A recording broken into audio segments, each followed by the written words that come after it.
Do I look like I slept for 3 hours? 6? 9? Vote down below in the comments to find out. No, don't.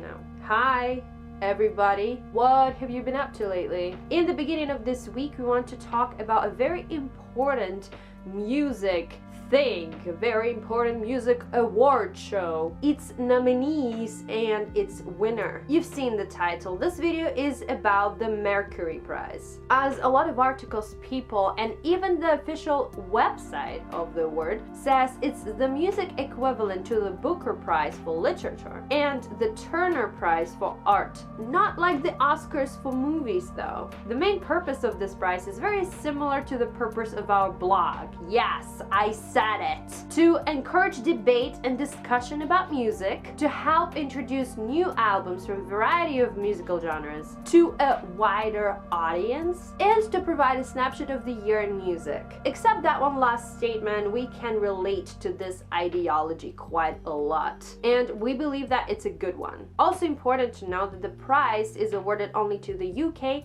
and the Irish music and artists who produce it. That's why you probably won't be able to find seem to be important albums of the year in this category. I think that's what Grammys are for, probably, a little bit, perhaps.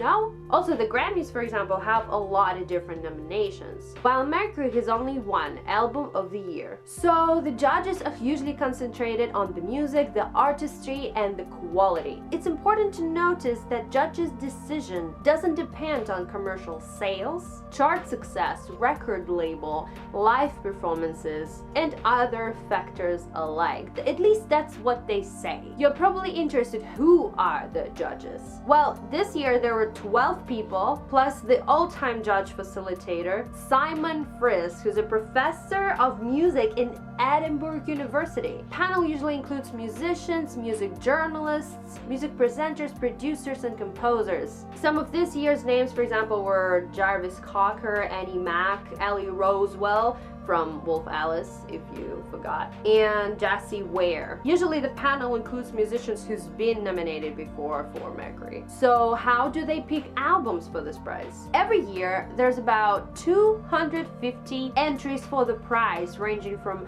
well-established artists to new and emerging ones. They or their label have to pay a fee of £190 plus value-added tax. So basically, if you're an independent artist and your album has been released on the dates between 26th of September 2015 and 29th of July 2016, I guess the dates may vary every year a little bit, and it's available to purchase as a digital download throughout the UK from at least one of the retailers like Amazon MP3, Google Play, iTunes, or 7 Digital. You can pay this fee and enter the competition. If you're on the label, ask them to do it. Practically, there's a chance for everyone. So after collecting all the entries, they create a short list of only 12 best albums.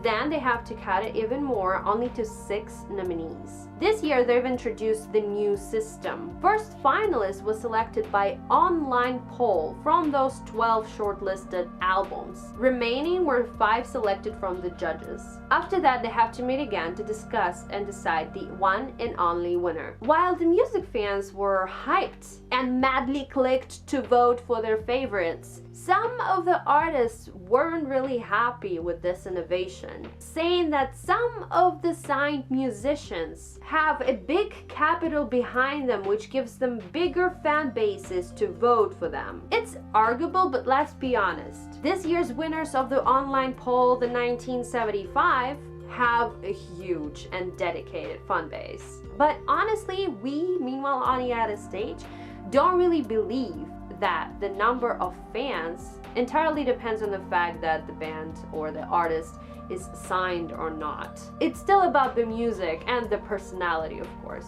Over the years, this prize tried its best to nominate all the different artists, given chances to all the genres like pop, rock, jazz, electronic, D&B, and many others. There was a situation where the nomination was so badly unwanted that it was turned down by the artists themselves. In 2001, on behalf of their label, Gorillaz entered the competition with their self-titled debut album. After making it into the shortlist and, as we believe, hearing about participating in Mercury Prize for the first time, Murdoch, the Gorillaz bass player, stated this: "Mercury Award sounds a bit heavy, man. You know, sort of like carrying a dead albatross around your neck for eternity. No thanks, man. Why did you nominate some other poor muppet?" Long story short, the label had to withdraw its entry for the competition. So now we'd like to discuss the shortlist for a bit and then move to the winner. We had Lauren Vula with her The Dreaming Room, an album she released in June 2016. A great sophomore album full of emotional, personal stories, layered on synths, Afrobeat, and funk sounds. Awesome collab with Wretch 32. Overall, an incredible piece of work.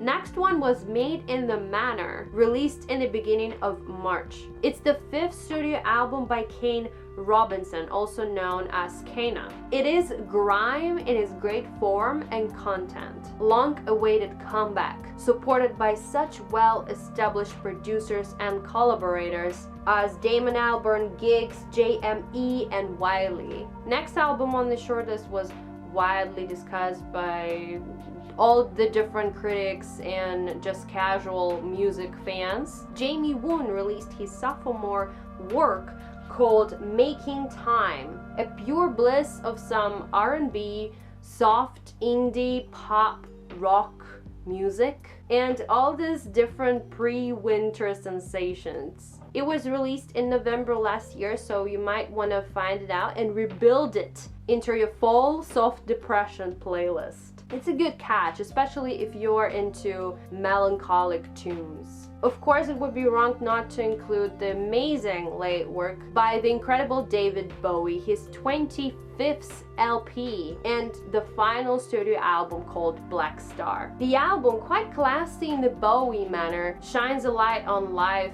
mortality, happiness, dreaming, and morality through quality pop music. The work was co-produced by a mastermind, Tony Visconti, and released this January. Then we have Anani with Hopelessness, the album so deeply moving us back in May when it was released. I won't dive deep into all the details, all the information, all the production, because we already did quite a successful video review of this album. You can find this video by checking the corner right here, right now. There's a couple of really useful links. In July this year, the incredible Natasha Khan, under the pseudonym Batful Luscious, released her 4th studio album called The Bride. A mesmerizingly and beautifully sad loss, grief, and acceptance story. With this album, once again, Natasha proved to be one of the most magical human beings at the current British music scene. One of the nominees I didn't even heard of before, so that's cool. It's a record called Love and Hate by British soul singer-songwriter Michael Kiwanuka. It's actually his 2nd album, released this July. After listening to it, I can tell that even though I'm not really huge on soul, this album sounds very modern and very compelling, so it's a great thing. Next one, A Moon-Shaped Pool, brand new record by the one and only Legends Radiohead. We also reviewed this album, and I do understand why people dig this album a lot, and I do consider this album one of the historical ones in a way. The production and the messages on it are everything. So yeah, it was one of the obvious nominations. Don't forget that you can see the review by clicking here. Another obvious nomination was Adora Life, sophomore album by indie alternative rock band Savages. People love Savages, and they do truly love this record. Full of noise, guitars, and fierce, charismatic female power character. This album was released this January, and I can't really say that it's one of my most favorite albums of the year, but I can definitely see the appeal of it. By the way, you can see our list of our most listened albums of the first half of 2016 as well by clicking right here. There's a video we made about it. Then we have the online voting winners, the 1975, with their latest I Like It When You Sleep for You're So Beautiful Yet So Unaware of It. The review on this album was actually the very first album review we did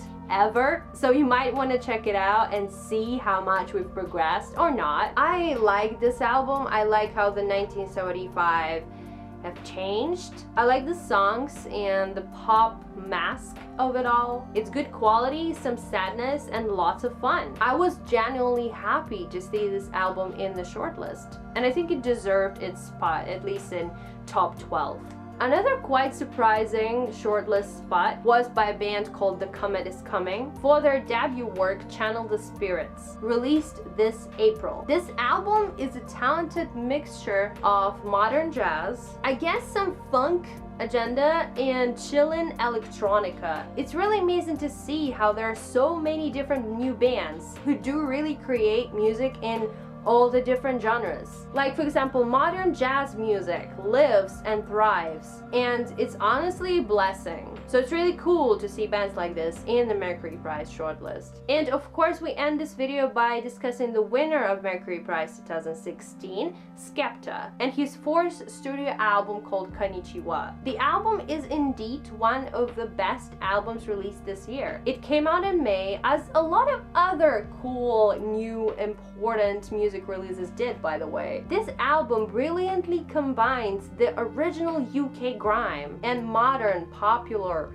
culture tones. As for grime, I think it's definitely a huge watermark in its history and in street culture itself as well. Guest appearances on the thing are huge. BBK, DEE, ASAP Nast, JME, Novelist, Wiley, Pharrell Williams, and Young Lord. The production is top class. It's not the SKEPTA we knew before. He moves forward with the sound and with his stories, even with his songwriting skills.